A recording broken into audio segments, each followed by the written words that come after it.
దేశంలో నెలకొన్న పరిస్థితులపై పీఎం మోదీ 100 రోజుల యాక్షన్ ప్లాన్ సిద్ధం చేస్తున్నారు. ప్రస్తుతం ఈశాన్య రాష్ట్రాలను వరదలు ముంచెత్తుతున్నాయి. దీనిపై ప్రధాని మోదీ సమీక్ష నిర్వహించారు. అధికారంలోకి వచ్చిన వెంటనే పరిస్థితులను చక్కబెట్టేందుకు అధికారుల నిపుణుల సూచనలు సలహాలు తీసుకున్నారు. మరోసారి మోదీ హవా కొనసాగుతుందని ఎగ్జిట్ పోల్స్ అంచనాలు వేశాయి. మరోసారి ఇలాంటి ప్రకృతి వైపరీత్యాలు సంభవించకుండా ప్రపంచ పర్యావరణ దినోత్సవాన్ని భారీ స్థాయిలో జరుపుకునేందుకు సన్నాహకాలపై సమీక్షించింది. 2024 లోక్సభ ఎన్నికల ఎగ్జిట్ పోల్స్ అన్ని ఛానళ్ల సర్వేలు బీజేపీకి పూర్తి మెజారిటీ వస్తుంది. నాన్సెన్స్ మాటలను మాట్లాడే వాళ్లను ప్రజానికం శిక్షించబోతుందని రవిశంకర్ ప్రసాద్ అన్నారు. ఆయన దేశాన్ని అభివృద్ధి చేస్తూ ప్రజలకు భద్రత సిద్ధం కల్పిస్తున్నారని, కాంగ్రెస్ పనితీరు పేలవంగా ఉందని సూచించారు. ఇకనైనా ప్రధాని మోదీని విమర్శించడం మానేయాలన్నారు. ప్రజలు విశ్వాసాన్ని పొందాలని కాంగ్రెస్ కు సలహా ఇచ్చారు రవిశంకర్ ప్రసాద్. ఖచ్చితంగా ఈసారి 400 స్థానాలు, అటు బీహార్లో 40 స్థానాలు దాటుతాయని ధీమా వ్యక్తం చేశారు. బెయిల్ గడువు ముగిసిన క్రమంలో ఢిల్లీ ముఖ్యమంత్రి అరవింద్ కేజ్రీవాల్ తిహార్ జైల్లో లొంగిపోయారు. అంతకుముందు రాజ్ఘాట్ కు వెళ్లి మహాత్మాగాంధీకి నివాళులర్పించారు. కన్యర్ ప్లేస్ లో హనుమాన్ ఆలయాన్ని సందర్శించారు. ఆ తర్వాత జైలుకు వెళ్లారు. ఆ వెంటనే ఢిల్లీ రౌస్ అవెన్యూ కోర్టు కీలక ఆదేశాలు ఇచ్చింది.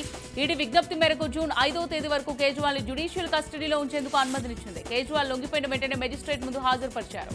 ఎగ్జిట్ పోల్స్ ఫలితాలపై బీజేపీ నేతలు సంబరపడుతుంటే విపక్ష నేతలు తీవ్ర ఆగ్రహం వ్యక్తం చేస్తున్నారు. ఎగ్జిట్ పోల్స్ పై స్పందించారు Congress MP Rahul Gandhi. Exit polls పేరుతో ప్రధాని మోదీ ప్రజలను మోసం చేశారన్నారు. ఇండియా కూటమికి 295 ఎంపీ సీట్లు ఖాయమని, కేంద్రంలో ప్రభుత్వాన్ని ఏర్పాటు చేస్తామన్నారు. అవి ఎగ్జిట్ పోల్స్ కాదు, మోదీ మీడియా పోల్స్, ప్రజలను భ్రమంలో పెట్టే మోదీ పోల్స్. మీరు సిద్ధు మూసేవాళ్ల పాట విన్నారా? ఇండియా కూటమికి 295 సీట్లు వస్తాయని రాహుల్ గాంధీ పేర్కొన్నారు. సిక్కిం అసెంబ్లీ ఎన్నికల్లో సంచలనం జరిగింది. ప్రతిపక్ష సిక్కిం డెమోక్రటిక్ ఫ్రంట్ పార్టీ అధినేత, దేశంలోనే సుదీర్ఘకాల ముఖ్యమంత్రిగా పనిచేసిన మాజీ సీఎం పవన్ కుమార్ చామ్లింగ్ పోటీ చేసిన 2 స్థానాల్లోనూ ఓడిపోయారు. 1985 నుంచి వరుసగా 8 సార్లు ఎమ్మెల్యేగా, 1994, 2019 వరకు 5 సార్లు సీఎంగా పనిచేసిన పవన్ చామ్లింగ్ తొలిసారి ఓటమి చవిచూశారు. సిక్కిం శాసనసభలో చామ్లింగ్ అడుగు పెట్టకపోవడం 39 ఏళ్లలో ఇదే తొలిసారి.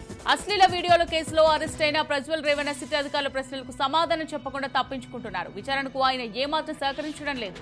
క్రైమ్ జరిగిన ప్లేస్ లోనే ఆయన తీసుకెళ్లి విచారించే అవకాశాలున్నాయి. ఎక్కడైతే ఆయన లైంగికంగా వేధించాడన్న ఆరోపణలు వచ్చాయో అదే చోట ఇన్వెస్టిగేషన్ చేసేందుకు అధికారులు సిద్ధమవుతున్నారు. 2 రోజులుగా విచారిస్తున్న ప్రజ్వల్ రేవణ ఏ ప్రశ్నకు సమాధానం ఇవ్వడం లేదు. కేవలం తనపై కుట్రపూరితంగా ఈ కేసు పెట్టారని వాదిస్తున్నారు. పనిమనిషి కిడ్నాపింగ్ కేసులో ప్రజ్వల్ తండ్రి హెచ్పీ రేవణతో పాటు భవానీ రేవణ కూడా నిందితురాలిగా ఉన్నారు. ఫ్రాన్స్ రాజధాని ప్యారిస్ నుంచి దేశ ఆర్థిక రాజధాని ముంబైకి వస్తున్న విస్తార విమానంలో బాంబు ఉందన్న వార్త సంచలనం సృష్టించింది. దీనికి సంబంధించి లేఖ విమానంలో లభించడంతో వెంటనే సిబ్బంది ముంబై విమానాశ్రయానికి సమాచారం అందించారు. వెంటనే అలర్ట్ అయి విస్తార విమానాన్ని అత్యవసరంగా ల్యాండింగ్ చేశారు. ఆ సమయంలో విమానంలో మొత్తం 306 మంది ఉన్నారు. అందరూ సురక్షితంగా ఉన్నారు. ఎయిర్పోర్ట్ లో ఎమర్జెన్సీ ప్రకటించి విమానాన్ని ల్యాండ్ చేసి విమానం మొత్తం క్షుణ్ణంగా తనిఖీ చేశారు. అయితే ఈ విమానంలో బాంబు ఏం దొరకలేదు. లక్నోలో అధిక ఉష్ణోగ్రతలకు తట్టుకోలేక జనం పిట్టల రాలిపోతున్నారు. వడదెబ్బ బారిన పడి మరణించిన వారి మృతదేహాలను పోస్ట్ మార్టం కోసం తీసుకురావడంతో మార్చులు నిండిపోతున్నాయి. క్రమంలో ఉత్తరప్రదేశ్లోని కాన్పూర్లో పరిస్థితి మరింత దారుణంగా తయారైంది. 2 రోజుల్లో అక్కడ 60 మందికి పైగా మరణించారు. లాలా లజపత్ రాయ్ ప్రభుత్వ ఆసుపత్రిలోని పోస్ట్ మార్టం గదికి మృతదేహాలను భారీగా తీసుకొచ్చారు. తగినంత ఎయిర్ కండిషన్లు లేకపోవడంతో మృతదేహాలు వేగంగా కులిపోతున్నాయి. ఫలితంగా ఆసుపత్రికి 300 మీటర్ల వరకు దుర్వాసన వ్యాపిస్తోంది. పూణేలో విచక్షణ రహితంగా పోర్షే కారును నడిపి 2 మృతికి కారకుడైనట్టు ఆరోపణలు ఎదుర్కొన్న బాలుడు నేరాన్ని అంగీకరించాడని విశ్వసనీయ వర్గాలు తెలిపాయి. తాను డ్రైవింగ్ చేస్తున్న సమయంలో పూర్తిగా మద్యం సేవించినట్టు అతను తెలిపారు.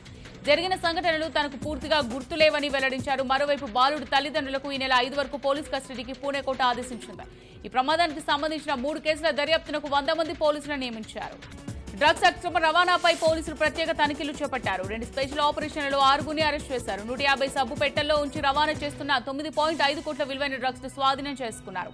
అస్సాంలోని కాసా జిల్లాలో ఈ సంఘటన జరిగింది. విశ్వసనీయ నిఘా ఆధారంగా మాదక ద్రవ్యాల రవాణాకు వ్యతిరేకంగా 2 స్పెషల్ ఆపరేషన్లు చేపట్టినట్లు పోలీసులు తెలిపారు. 150 సబ్బు పెట్టెల్లో రవాణా చేస్తున్న 1.9 కిలోల హెరాయిన్ ను స్వాధీనం చేసుకున్నట్టు వెల్లడించారు.